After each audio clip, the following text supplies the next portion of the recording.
Hey, and welcome to 99.6 The Howl for the uninitiated. This is an unedited YouTube vlog discussing everything Arizona Coyotes, and it's really hard to be a fan of this team. And you know, there's been so many tribulations being a fan of this team. You know, the rebuild and the first Hawkeye year where they didn't win in their first 11 games. And you know, I thought we'd been through it all. I thought, you know, there was no rock unturned with this team, but apparently being first in your division and then just sinking down to the bottom of the ocean, it was a new thing that we had to experience, and that's what we're experiencing now. A tough Western Canadian road trip, coming off a huge win against Buffalo, scoring a lot of goals, being down early 2-0, which wasn't a great sign, and kind of a trend for the past week, to go into Vancouver. They get a win there. They look good, you know, confident. They battled back down 2-1 and win 4-2. And then they go into Calgary. They start off amazing with the best shift ever, and they score, and then they lose the lead and lose to Calgary. It was a tight fought game, a road game. You know, it was a forgiven loss, honestly, even though they needed those 2 points against a team they're chasing. I thought, you know what, you're on the road against a team that's top 3 in their division, and it was a 3-2 game. It was a close game the whole time. You take that loss and you go into the next game against Winnipeg, and that's another loss there, regulation again. And you need some points there against Winnipeg or Calgary game. You need a point somewhere in there. You can't drop both in regulation. No matter how tight each game was pretty much a one-goal game. Excluding empty nets. Even the Vancouver game, every game was 3-2 if you not include empty nets. They won 3-2 in Vancouver, they lose 3-2 in Calgary, and they lose 3-2 in Winnipeg, not including empty nets. And that's a frustrating part of this being a Coyotes fan, is you got to watch every game, because they're in every game. Every game is close. Every game something could happen. They could win. They're not getting blown out all the time. You're not getting discouraged, but you're watching these games and they have moments of brilliance. Like in this Winnipeg game, they had a great first period, coming out 2-0. Nick Schmaltz, Phil Kessel looking great. Phil Kessel having one of his best games since October, to be honest. And then in the second period, the Coyotes just stopped playing. Winnipeg just turns it on and just keeps putting up the pressure in the Coyotes' end, and that carried on into the third period. And the Coyotes had no answer for the Jets after the Jets woke up after that first intermission. And that was kind of like the case in the Calgary game. The Coyotes came out ahead early, 1-0. Calgary scores 2 goals in quick succession, and then from then on, it was hard to contain the Calgary Flames, and the Coyotes didn't have any more answers or gusto in their game. No offensive flair. It just dies. And they get a garbage goal from Soderberg. They made it close. They made it 3-2, but their offensive flair just like shows up in games for like 10-15 minutes and then dissipates quickly, where the other team finally realizes they got to work harder, and they do. They overwork the Coyotes almost in every game.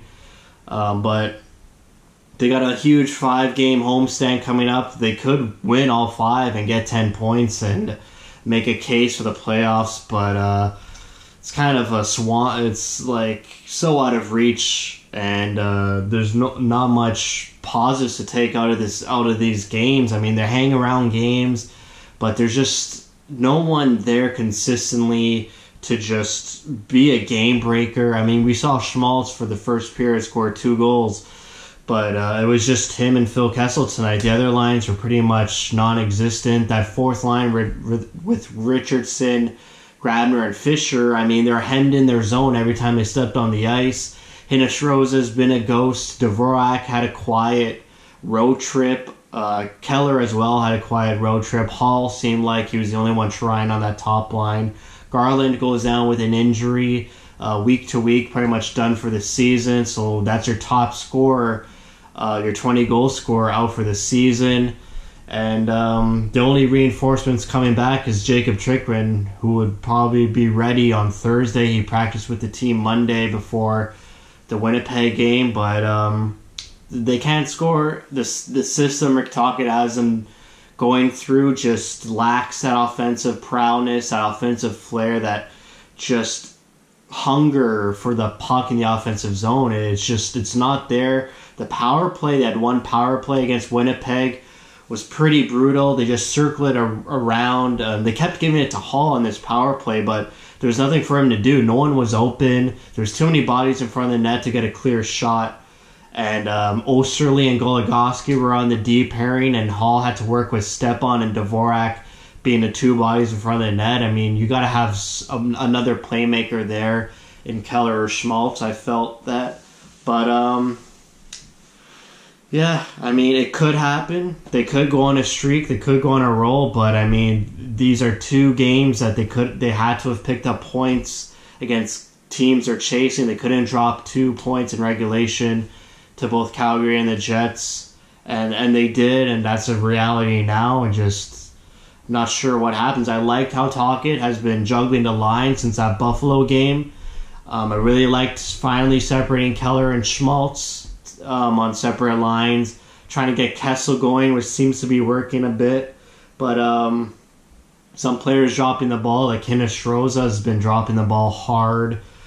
Hayden hasn't been good. I wasn't surprised that he was scratched for this Winnipeg game because he looked really bad in that Calgary game. And Grabner's been staying out since January 30th, so it's good to get him a game in and see what he's about. But he didn't do much to help the team tonight. And so we just got to keep rolling, keep watching these games. They're going to be tight playoff games. You got Vancouver, who's sliding as well. They lost Jacob Markstrom. I believe they're on a 5-game losing streak themselves, so we'll see. We'll see. It's tough. It's frustrating. It's disheartening. And the vibes around the Coyotes are not good. And so team's got to wake up. It's been 2 months of the same inconsistent, flaccid play that they just need to get themselves out of, or else in the offseason, Chaika has to make some pretty big moves, and we'll see if it comes to that. So that's it for me. My voice is giving up on me, just like the Coyotes are this season. Thank you for watching. Thank you for your support.